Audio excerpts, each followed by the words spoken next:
안녕하세요. 신입생분들은 OT도 없었고 해서 졸업 기준 정보에 대해 궁금해하시는 분들이 많은 것 같아 자료를 준비했습니다. 국어교육과 신입생을 기준으로 한 졸업 기준을 중심으로 복수전공 편입생분들을 위한 졸업 안내 기준 및 교육봉사에 관한 안내도 있으니 끝까지 봐주세요. 목차는 다음과 같이 됩니다. 먼저 전공부터 설명드릴게요. 전체적인 궤괄표를 보시면 빨간색 박스로 묶여있는 곳 보이시죠? 기초 6학점, 전필 30학점, 전선 27학점, 교집 24학점입니다. 전공 기초는 국어 교과 기초 논술 2학년 1학기 때 열리고요. 청소년 진로 지도 및 상담 1학년 2학기 때 열리고 있습니다.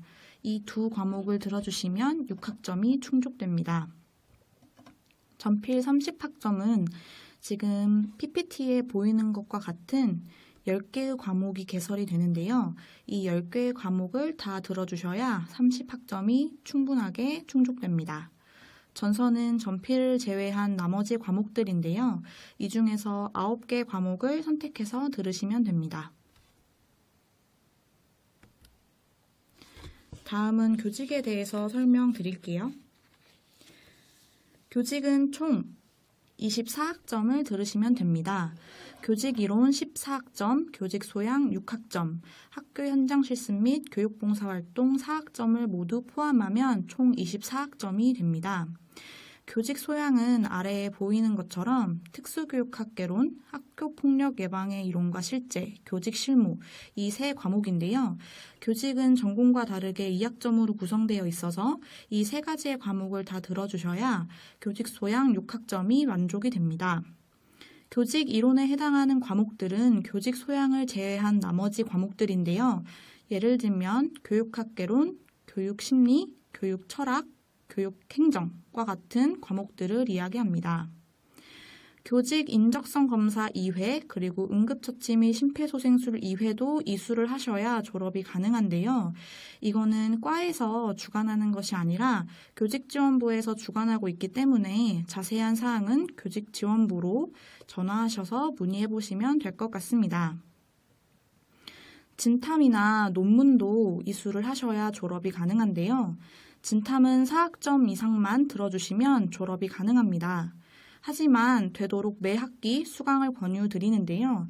그 이유는 교수님들과의 상담도 이 진탐 시간에 이루어지고 있고 교수님들께서도 학생들이 어떻게 학교 생활을 하고 있는지 궁금해하시기 때문에 진탐을 통해서 학생과의 만남을 자주 갖고 계십니다. 따라서 되도록 매 학기 수강을 권유드리고요. 이 시간에 알바를 잡는다거나 다른 여타 근로장학생을 한다는 것은 자제해 주시기 바랍니다. 논문에 대해서 설명해 드리도록 하겠습니다. 논문은 대체 자격증으로 대신해서 인정이 되는데요. 이것은 학과 홈페이지 공지사항을 보시면 자세한 사항이 나와 있습니다. 또한 논문을 쓰고자 하시는 분들께서는 과 사무실을 방문하시면 예시 자료가 비치되어 있기 때문에 이것을 보시고 분량이나 형식을 알아가신 다음 논문을 쓰시면 되겠습니다. 자주 질문을 주시는 것 중 하나가 논문이나 논문 대체 자격증을 제출하는 기간입니다. 이 논문 대체 자격증이나 논문을 제출하는 기간은 논문을 수강 신청하신 그 해당 학기 기말고사 전주까지 제출해 주시면 되는데요. 원본을 제출하시는 것이 아니라 사본으로 제출해 주시면 되겠습니다. 다음 표는 국어교육과 과 사무실 앞에 붙어 있는 표인데요. 보시면 앞에 나와 있었던 교직에 관한 설명이 한눈에 보기 좋게 나와 있습니다. 교직 과목을 보시면 아까 설명드렸던 것처럼 교직 이론 14학점, 교직 소양 6학점, 교직 실습 4학점 이상에서 이 교직 실습은 학교 현장 실습과 교육봉사 활동을 포함하는 개념입니다. 여기서 주의하셔야 할 것은 성적 기준인데요. 전공 평균 성적이 75점 이상, 교직 평균 성적이 80점 이상 되셔야 졸업을 하실 때 교원 자격증이 나갑니다. 이러한 자격을 갖추지 못하시면 졸업하실 때 교원 자격증을 받지 못하실 수도 있습니다. 다음으로는 교양에 대해서 설명드리도록 하겠습니다. 교양은 지금 1, 2학년 학생들께서 중요하게 보셔야 할 건데요. 교양에서 가장 중요한 것은 트랙에 맞춰 듣는 것입니다. 국어교육과 트랙은 A 트랙입니다. 1학년 1학기 때 국어교육과는 외국어, 의사소통, 인성을 들으셔야 합니다. 뒤에 나와 있는 교육학개론은 교직, 이론에 해당하는 과목이지만 학과별로 학기가 나누어져 있어서 이때 들으셔야 한다는 걸 넣어놓은 것일 뿐이니 참고 부탁드립니다. 1학년 2학기 때는 외국어, 소프트웨어가 들으셔야 되는 교양에 해당합니다. 그래서 이번 학기에 20학번 친구들께서는 외국어, 소프트웨어를 들으시면 되겠고요. 뒤에 있는 청소년 진로지도 및 상담, 특수교육학개론은 교직에 해당하는 과목이면서 기초에 해당하는 과목이지만 저희 학과는 이번 학기에 듣도록 정해져 있기 때문에 같이 들어주셔야 하는 과목이 되겠습니다. 교양 필수가 위에 표를 보시면 25학점으로 나와 있는데요. 맨 밑에 보시면 기독교 3학점, 인성 3학점, 사회봉사 1학점, 의사소통 3학점, 외국어 6학점, 소프트웨어 3학점, 핵심 교양 6학점을 합치면 총 25학점이 됩니다. 따라서 아래에 있는 과목을 다 들으셔야 교양 필수가 충족이 되시고 졸업이 가능하신 겁니다. 사범대 학생은 핵심 교양을 들으실 때 인간과 삶 영역을 제외한 나머지 두 영역에서 각각 한 과목씩을 수강을 하셔야 졸업이 가능합니다. 핵심 교양의 경우 트랙에 맞춰 듣고 자유교양의 경우 1학년부터 4학년까지 자유롭게 들으셔도 상관이 없습니다.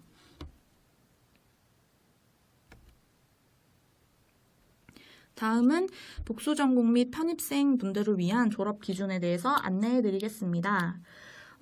전체적으로 보시면 복수전공 같은 경우에도 크게 다를 바는 없는데요.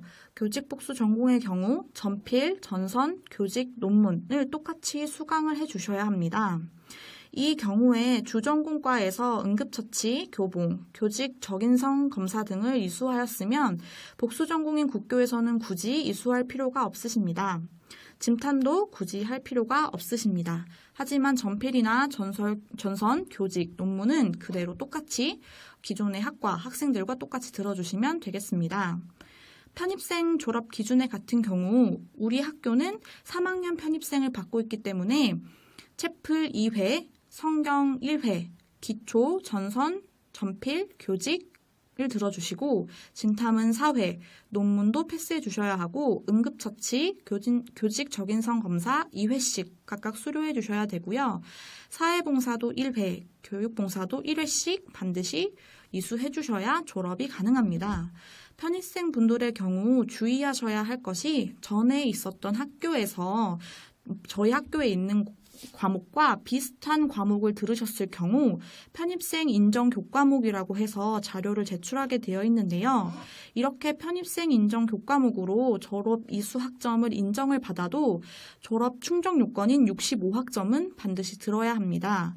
예를 들어 교직 과목에서 12학점을 인정을 받았더라도 65학점에서 12학점을 뺀 학점만 들어야 되는 것이 아니라 그대로 65학점을 들어주셔야 되기 때문에 나머지 인정된 이 12학점은 전선을 들으시든 교양을 들으시든 그것은 자유이지만 어쨌든 65학점은 챙겨주셔야 합니다.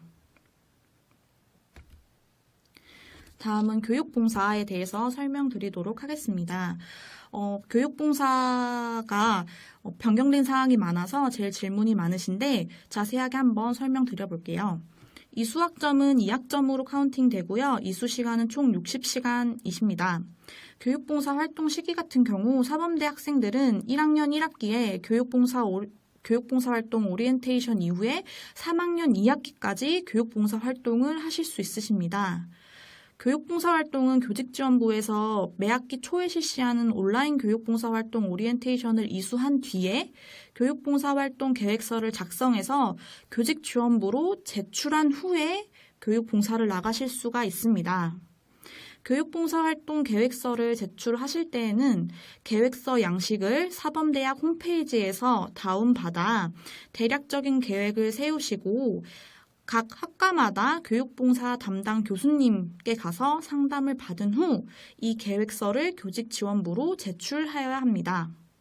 그러면 수강 신청은 언제 하느냐고 질문하는 친구들이 많은데요. 교육봉사 활동을 60시간을 모두 완료한 다음 그 다음 학기에 수강 신청을 하는 것을 원칙으로 합니다. 수강 신청을 하신 후에 까먹으면 안 될 것이 교육봉사 활동 일지를 제출 기간 내에 제출해 주시는 것이 중요합니다. 성적 처리는 패스, 미패스로 나가게 됩니다.